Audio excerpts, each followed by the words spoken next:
તમે ટ્રેન ગાડી જોઈ? ટ્રેન ગાડીમાં આગળના ડબ્બાને શું કહેવાય? એન્જિન. આને શું કહેવાય? એન્જિન.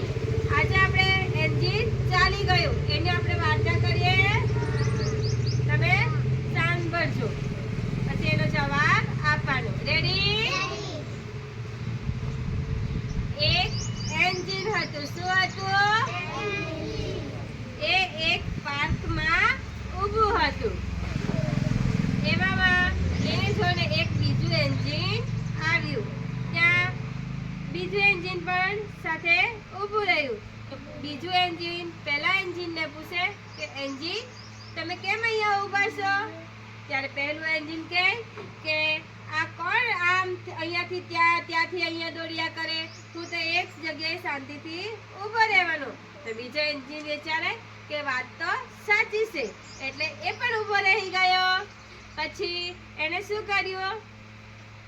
ત્યાં બંને ઊભા રહ્યા, વાતો કરવા લાગ્યા. તેવામાં એક ત્રીજું એન્જિન આવ્યું. તે ખૂબ ચમકતું હતું. ત્યાં બે એન્જિન ઊભા હતા. તેવામાં એક ત્રીજું એન્જિન આવ્યું. તે ત્રીજું એન્જિન ખૂબ ચમકતું હતું.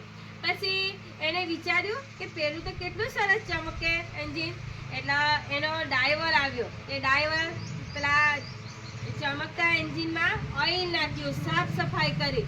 એટલે ઓઇલ નાખ્યું એટલે તો સરસ ચાલવા લાગ્યું. તો પેલા એન્જિન એમ થયું કે શું મારા પર તો કેટલું ધૂળ લાગી ગયેલું, મારા બધા એન્જિન જામ થઈ ગયા. તો મારી બી એવી કોઈ સાફ સફાઈ કરતું હોય તો એને સાફ કર્યું. એને થોડું સ્ટાર્ટ કરીને ચાલુ કર્યું, ઘસારો કર્યો. પછી એને ડ્રાઈવર આવ્યો.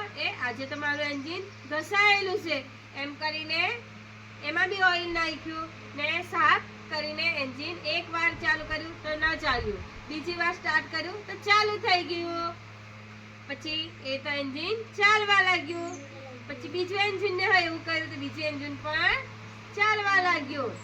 એટલે આપણને ખબર પડી આપણે કોઈ એવું વસ્તુ પડેલું હોય તો એ બગડી જાય ને એટલે શું કરવું પડે?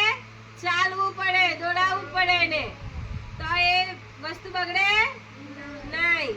એવી રીતે આ એન્જિનને શું કરવું પડતું હતું? દોડાવવું પડતું હતું, ચાલુ રાખવા પડતું હતું. ખબર પડી ને?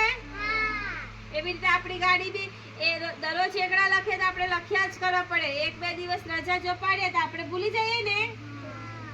એટલે આપણે શું કરવું જોઈએ? રજા પાડવું જોઈએ કે બાલ મંદિરમાં આવવું જોઈએ? બાલ મંદિરમાં દરરોજ આવવું જોઈએ ને? હા, ખબર પડી હવે? તો આપણે દરરોજ આપણે ભણતા હોય તે ભૂલાય નહીં. આપણે વચ્ચે રજા જો પાડી તો શું થાય? ભૂલી જવાય.